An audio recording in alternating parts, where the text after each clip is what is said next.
Viewers, big news coming in a dramatic development. In a dramatic development, there is a controversy now erupting over the Delhi riots coverage. And what we are being told is that India has sought to deport a journalist of American origins. MEA has written to the Indian embassy in the United States, calling upon it to press for, in fact, the deportation of a journalist called Eric Bellman. I have with me Srinjoy Chaudhary with more details. Srinjoy, what's going on? Okay, we don't quite have Srinjoy Chaudhary. Srinjoy Chaudhary perhaps lost in our newsroom. Let's try to get him on very quickly. Srinjoy, what is going on? India is seeking to deport an American journalist for Delhi riots reporting. What's the exact charge? What's the charge? What's going on? Srinjoy. The important thing is that we've got a tweet, accessed a tweet from Prasar Bharati, and that says, as Rahul, a complaint has been lodged with the MEA. This is for misreporting on Delhi riots, particularly about the killing of IB officer Ankit Sharma. Now, that's what Prasar Bharati says, that it has pressed for deportation of the Wall Street Journal reporter. But the Wall Street Journal reporter currently is not in the country. So how do you deport someone who's not in the country is a question that is being asked. But the important thing is that this is the issue. It's a request for immediate deportation of Wall Street Journal's Asia Bureau head Eric Bellman, based in India, for anti-India behavior. And I gave you the reason, Rahul. It is because of misreporting, quote unquote, during the riots, particularly about the death of an intelligence bureau officer. Rahul? Okay, so let's just try to get more details. Padmaja Joshi will also be joining this broadcast. But what I can tell you is that a few days ago, articles began appearing in certain other net-based publications to suggest that the Wall Street Journal's coverage was biased and it misreported facts. In fact, the charge is grave. It is about making up facts, rather. That's what we are being told. Right. And soon a controversy began to erupt. And we're going to try and go across to Padmaja Joshi for more on this. We're going to try and connect to her on the phone if we can. But I can tell you that a journalist / commentator had written an article on the WSJ coverage. Padmaja, what can you tell us about this? Well, it's very clear. You remember, Rahul, there was a massive controversy when soon after the murder of Ankit Sharma, there was an article published in the Wall Street Journal which had said that, which had quoted his brother, in fact, to say that he was dragged away by a mob and murdered, a mob that was chanting Jai Shri Ram. Now, the thing is that after that, there was a criminal complaint lodged on the 2nd of March by a social activist that was taken up by the government. And it's on the back of all of that that this entire process is taking place. What is to be noted is that since then, the brother of Ankit Sharma has on record, before and after that report, the brother of Ankit Sharma has on record told Times Now that he blames the people associated with former AAP councillor Tahir Hussain. He named that person, made absolutely no reference to Jai Shri Ram or any such thing. Well, in fact, said very clearly there was a mob from the roof of Tahir Hussain which was pelting stones, and that Ankit Sharma was dragged away by people he believes are associated with Tahir Hussain. Yet WSJ published that report and then followed a complaint, and now this action. Right. Thanks indeed, Padmaja Joshi, giving us those details. Srinjoy, thank you for updating us. This is, of course, a step that has been taken against this journalist. We'll have to see how this plays out. There will perhaps be even a response from the journalist in question and, of course, the US consulate here in India and abroad. We move on, viewers. Times Now is exposed as sensational. Post-Delhi riots plot by the Lutyens lobby to perhaps misinform Muslims. Viewers may recall that the initial move to prod Muslims into a confrontation was made in December by activist and Team Sonia member Harsh Mander. This is what the BJP says. Harsh Mander went out there to try and instigate anarchy according to the Bharatiya Janata Party, according to several others who have been critical of Mr. Harsh Mander's behavior. At that time, the BJP and others have pointed out that Lutyens activists had called upon the anti-CA protesters to fight it out on the streets. The Sadak Par Faisla video had, of course, gone viral. Now, Times Now has accessed a letter written by Harsh Mander and other co-travelers right after the Delhi riots. In fact, a letter that dates to the 27th of February, in which a communal spin has allegedly been given to the riots. In their letter, the lobby has blamed the riots entirely upon the BJP and RSS, who these activists say poisoned Hindu minds against Muslims, and also went out there and suggested that the Shaheen Bagh agitation was in fact anti-India in nature and was therefore used as a tool to, at some level or the other, bring a large number of Hindu sentiments to a boil. That's what this letter says. We're going to try and connect with Nikunj Garg, internal security editor, who's actually been able to access this letter. But viewers, this letter, and I will read out certain elements from this particular letter because it is quite explosive. It begins by saying, open vilification of the peaceful, courageous and dignified protest led by the Muslim women had been used most cynically to stoke violence in Delhi. This has resulted in large-scale arson, destruction of property and, more sadly, loss of precious lives, both of ordinary citizens and a police official on duty. It would take years for hundreds of families to recover from it. Our social fabric has been assaulted, but we are confident that it can and will mend and endure. This letter was written by this group on February 27, 2020, apparently to the Shaheen Bagh congregation. It goes on to say the idea behind the movement of countrywide peaceful protests was to assert the claim for equal citizenship and life with dignity. The protests have been peaceful, but they are being used by the BJP, RSS combined to instill poison and hatred against Muslims. That campaign has exhibited its first heinous outcome in the form of violence in the capital. I want to immediately open this up. We're going to bring in very quickly Mr. Gaurav Bhatia to respond to this. Colonel RSN also joins the broadcast. Yes, Mr. Bhatia, this is the charge. This has been made. The BJP says that this is an attempt by Team Sonia to radicalize the Muslim community. Why do you believe so?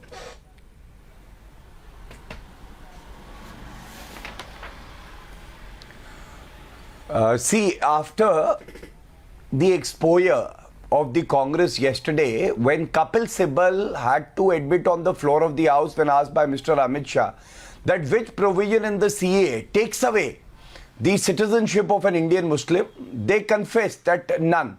And the dirty game that they are playing right now is that by keeping the Muslim women in front, by bringing out the children in front, they are shielding themselves because they know they do not have the inherent strength to oppose a validly passed law in the parliament. And Rahul, Harsh Mander is writing this letter. It would have been better if he had written an apology letter when he said that he doesn't have faith in the Supreme Court and the Honorable Supreme Court will not impart justice, but justice would be delivered on road. So the same man today, after he knows that the certain section of the community who have a sinister design stand exposed, is now trying to write this letter. Also, he should keep in mind that yes, there have been videos and they are being investigated where Muslim women wearing burqa are pelting stones at uniformed police, and policemen have lost their life, and also some of them have been admitted in the ICU recovering and trying to fight for their life. So this communalization of a protest which is actually anti-India is worrisome for all, and it is good and heartening to see that a well-prepared Home Minister exposed every, opposition person who in the garb of protesting against a legislation was trying to incite people in our country. Nishant Verma. See, I'll start from where he left. I don't know how well prepared was the Home Minister. Probably he let the things happen, and that is so unfortunate. But when it comes to, his pointer of Muslim leave women that to the people of the country, Mr. Muslim women wearing burqa. We have seen Hindu women of your right-wing ideology wearing burqa and going there, God knows for what purpose. On the third aspect, definitely whatever Harsh Mander has said, the kind of place, let him speak. Let me ask you, why did Mr. Rahul Gandhi not utter a word on respond, Mr. You have interrupted the country. I didn't interrupt you. You did interrupt in the first debate. Whatever the clip that you are running of Harsh Mander is now sub judice in the court of law. Let's not try to become a magistrate or a judge. But on the other hand, we all know that when you look at the full clip of Harsh Mander, Rahul, it was talking about non-violence is what I understand. But on the other hand, let the Supreme Court take the final call. They are the judges. He was talking about non-violence.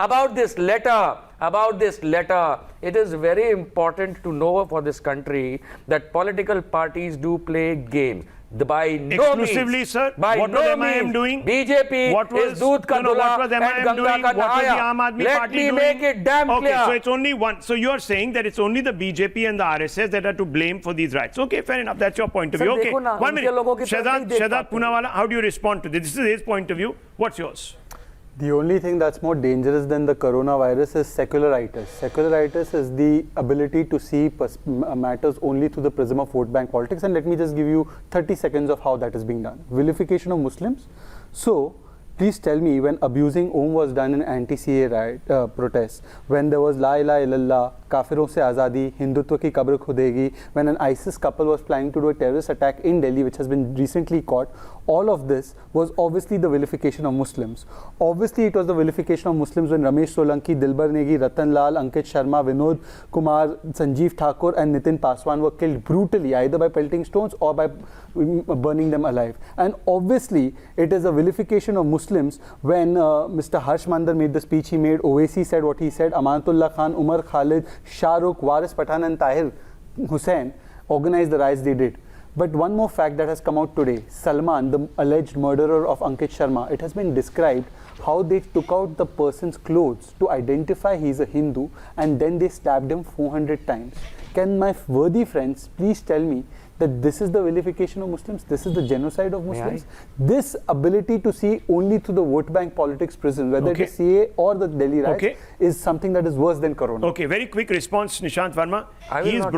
He's brought out how people from the majority community have been attacked, how they have also been vilified, and their faith has been brought into riots, into the in the name of CA. See, in riots, I would not be selective when he takes such names and not Tarun and Varun, who killed a 85-year-old lady in the same riots, and looted. Did I say it was a genocide? Let's not go there. Selective, this is but how we're not going to condemn this is selectivism. Rahul, see again.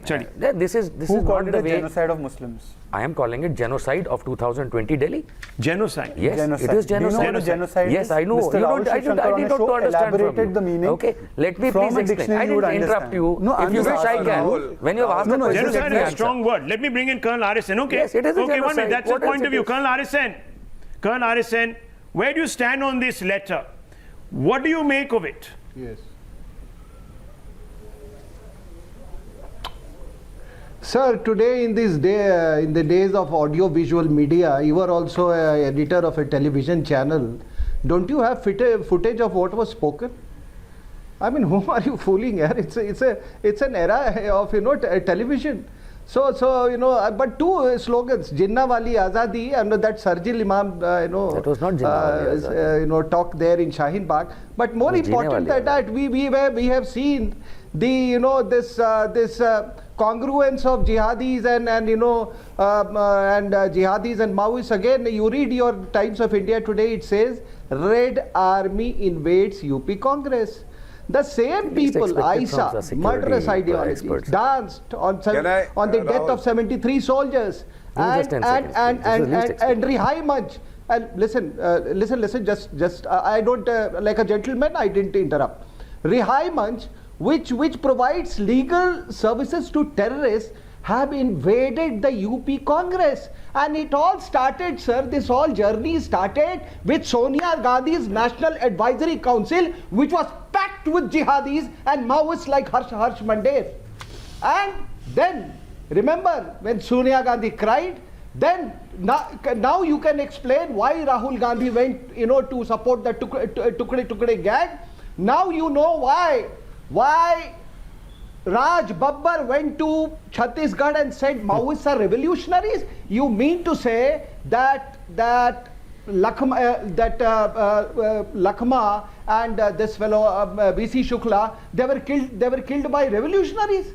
So in this we understand that this Sonia Gandhi is basically a Maoist. Okay. There are two segments.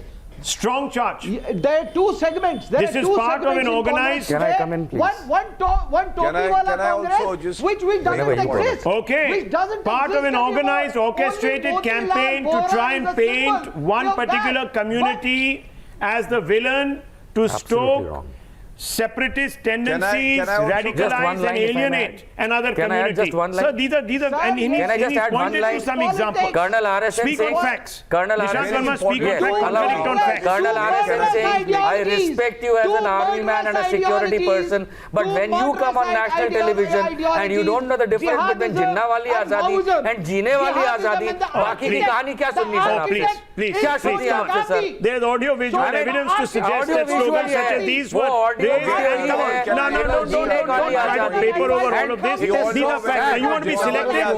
You want to be... There was Hindutva ki kabul khudegi. Sir, there was a slogan of उनको jail में डालो. But Colonel RSN Singh, you being a security expert, let me bring it. There was a slogan of the Jamia University Vice Chancellor called. Let me bring it. 1 minute. Gentlemen, 1 second. Let me bring it. To speak on security. Okay. Sir, okay, 1 minute. Gentlemen, please. Let me bring in Mr. Bhatia. Please come in, Rahul. Nikunj Garg and Mr. Bhatia coming into this. 1 minute. Mr. Bhatia, first to you. Look, the charge is clear in this particular letter. Thank you. That vilification of a peaceful, courageous and dignified protest led by Muslim women has been used to stoke violence in Delhi.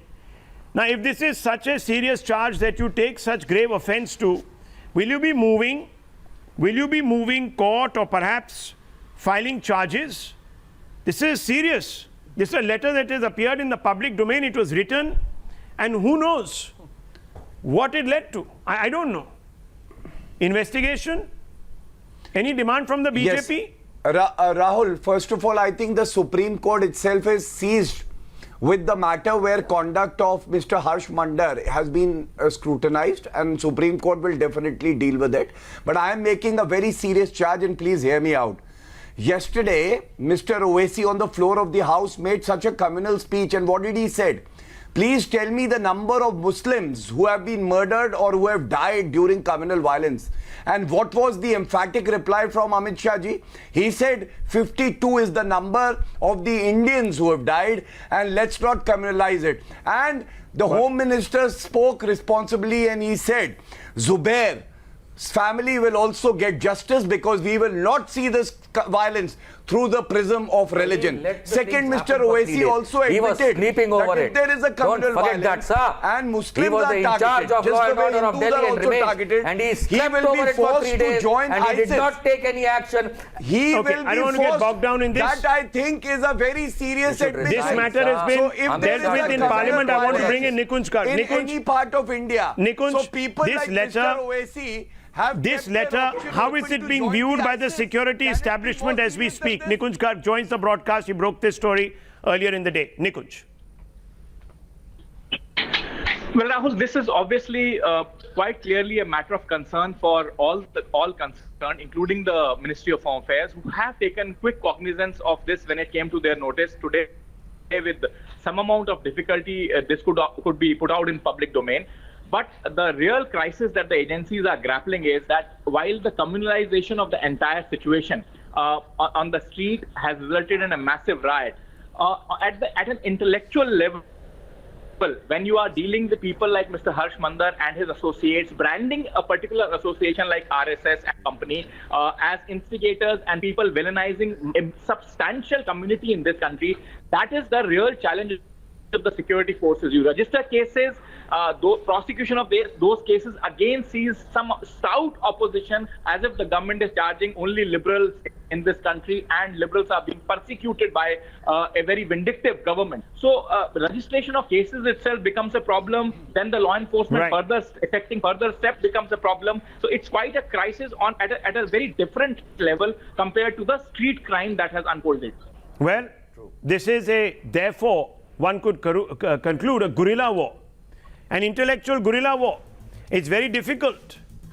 It's very difficult to bring any of these individuals to justice, because they will say that their right to free speech is being violated by a government that wants to steamroll any dissent. Interesting. Very interesting. Nikun, thank you for bringing out the complexities. We're going to take a short break. The news hour follows with Navika Kumar.